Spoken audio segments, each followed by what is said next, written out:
Welcome to Talir Center. Talir means bud. We are Capuchin Franciscans budding forth to serve God and people, especially those in the periphery, the gypsies, the transgender persons, the cobblers, the destitutes, the primitive tribes, rural women and men. Talir is also a virtual institute for spirituality, integrity, and transformation. Visit.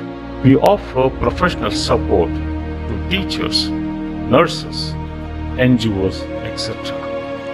We also offer language courses in Italian, Spanish, and spoken English. Welcome to join us in our humble mission at www.talircenter.org. Contact us. Mail to talir@gmail.com. Thank you. Bienvenue au Talir Capuchin Online Ministries.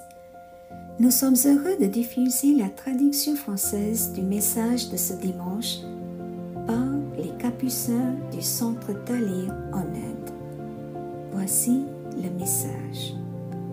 Envie de transformation. Chers frères et sœurs, nous sommes en ce deuxième dimanche de l'Avent et nous nous rapprochons de la fête de la naissance du Seigneur. Il y a d'une part une grande préparation pour fêter cet événement, alors même que nous sommes confrontés d'autre part à l'impréparation. Souvent, nous fermons nos cœurs et nos portes à ceux qui ont besoin. Nous voulons mener une vie confortable, enfermée et oublier le monde extérieur où il y a toujours un cri de solidarité, de justice, de partage et de sacrifice. L'appel de Jean-Baptiste dans le désert nous donne un message clair pour que nous nous convertissions et nous transformions. C'est la seule façon de permettre à Jésus de naître au milieu de nous. Depuis plus d'1 an et demi, le monde est confronté au coronavirus COVID-19. Nous n'avons pas encore fini avec ce virus qui nous défie encore avec le nouveau mutant Omicron. Alors que nous avons réussi une croissance énorme de notre bien-être individuel et social, nous sommes choqués de voir notre propre incapacité à faire face aux défis croissants du coronavirus. De plus, les migrants, les réfugiés et les victimes de la violence continuent de lutter dans nos pays. Comme Jérusalem à l'époque de Baruch, il n'y aura pas de retour en arrière, mais nous laissons les soins maternels de Dieu nous envelopper de miséricorde et de justice. Ainsi, nous pouvons avancer vers la guérison, la restauration et la chance d'un nouveau départ. Dans l'Évangile, l'annonce de Jean-Baptiste parle d'un nouveau départ. Le récit commence sur une note inquiétante.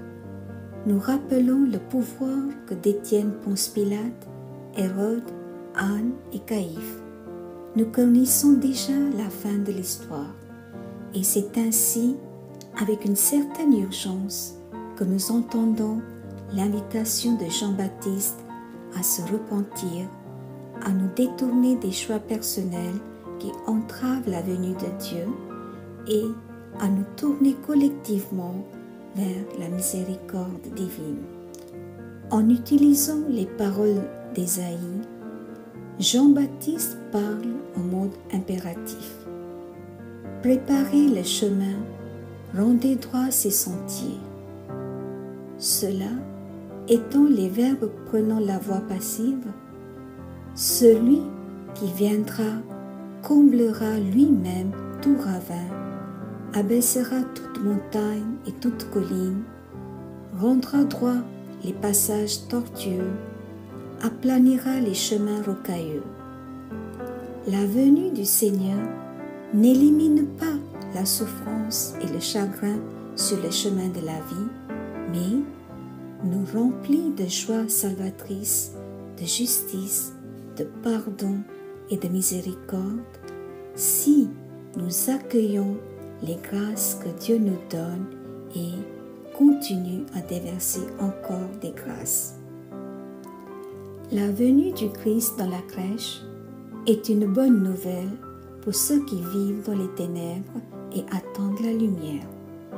En raison de plusieurs formes d'injustice, de discrimination, de domination, d'oppression, de mentalité de division, nous réclamons un changement social dans la société.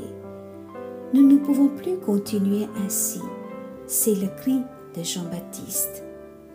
Le désir de changement est profondément ressenti dans l'Ancien Testament et dans l'Évangile d'aujourd'hui. Le cri des pauvres et des opprimés continue d'atteindre Dieu, qui envoie son Fils unique pour sauver l'humanité de sa perte de bonté, de vérité et de beauté. En tant que membres de la société, nous ne sommes pas seulement des récepteurs passifs de bonnes nouvelles, mais aussi des contributeurs de bonnes nouvelles aux nécessiteux, qu'il s'agisse d'individus, de communautés ou de sociétés. La référence de Jean-Baptiste dans le livre d'Ésaïe est une nouvelle façon de se repentir. Le système socio-économique actuel, la morale personnelle et sociale, les dominations socio-culturelles des uns sur les autres, nous appellent à jouer un rôle actif dans la rectitude des chemins, dans le remplissage de la vallée, dans la descente de la montagne et dans la fluidité des routes. En tant que citoyen du monde et en tant que membre de la société mondiale, c'est le moment de devenir la voix des sans-voix et de les faire exprimer leurs droits fondamentaux. La venue de Jésus était une bonne nouvelle pour les pauvres et les opprimés. La présence de chaque chrétien est un appel à la transformation pour le mieux. Notre appel à être disciples du Christ est un appel au renouveau, un appel à revivre la vie de Jésus. Aujourd'hui, l'humanité souffrante crie à la justice sociale alors qu'elle fait face à plusieurs luttes à travers les injustices de genre, les discriminations basées sur l'ethnicité et la langue.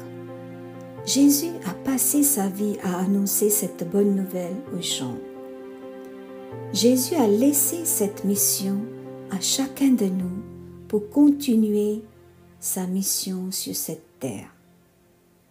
Le disciple qui suit Jésus est quotidiennement fortifié par l'Eucharistie et par la puissance de l'Esprit Saint dans sa vie de recherche priante.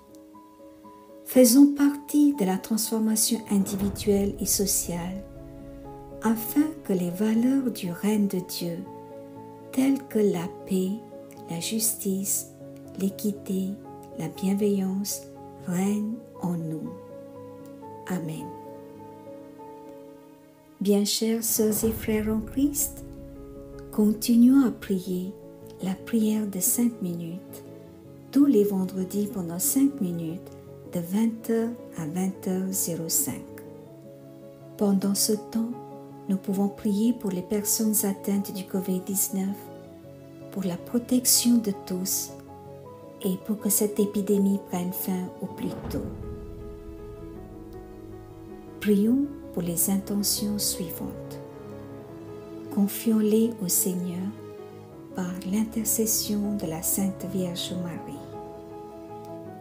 Prions pour les auditeurs de ce message. Avec le pape François, prions pour les catéchistes pour qu'ils puissent annoncer la parole de Dieu dans la puissance de l'Esprit Saint. Le 9 décembre, rendons grâce à Dieu avec Père Nithya pour sa date anniversaire de naissance. Le 11 décembre, prions pour Borgia Priya qui fête son anniversaire de naissance. nous souhaitons une très joyeuse fête à toutes les personnes qui fêtent leur anniversaire cette semaine. Que Dieu, notre Dieu d'amour, les bénisse et les garde unis dans son amour. Rendons grâce à Dieu pour la naissance de Matthias Jacques. Que les grâces divines l'enveloppent et qu'il grandisse dans la paix et dans l'amour. Prions pour ceux qui sont seuls, ceux qui sont écrasés par la souffrance, l'injustice, le poids des guerres, la peur du lendemain et la peur de la mort. Prions pour les femmes enceintes et pour le bon déroulement de la grossesse de Malika. Prions pour les personnes atteintes du Covid-19, pour le corps médical, les aidants et les bénévoles au service des malades. Prions pour que nos jeunes soient délivrés de la drogue, des différentes addictions et abus. Prions pour les Antilles, pour que la paix revienne. Prions pour les malades et ceux qui sont hospitalisés. Prions pour nos aînés et ceux qui souffrent d'Alzheimer, de Parkinson, du cancer, de maladies chroniques, d'une lourde pathologie et pour les cardiaques. Prions pour les agonisants et les mourants. Prions pour le repos de l'âme de Jocelyn, décédé le 27 novembre. Prions pour les membres de nos familles et les amis qui ont quitté cette vie et pour tous les défunts de cette semaine et pour les âmes du purgatoire.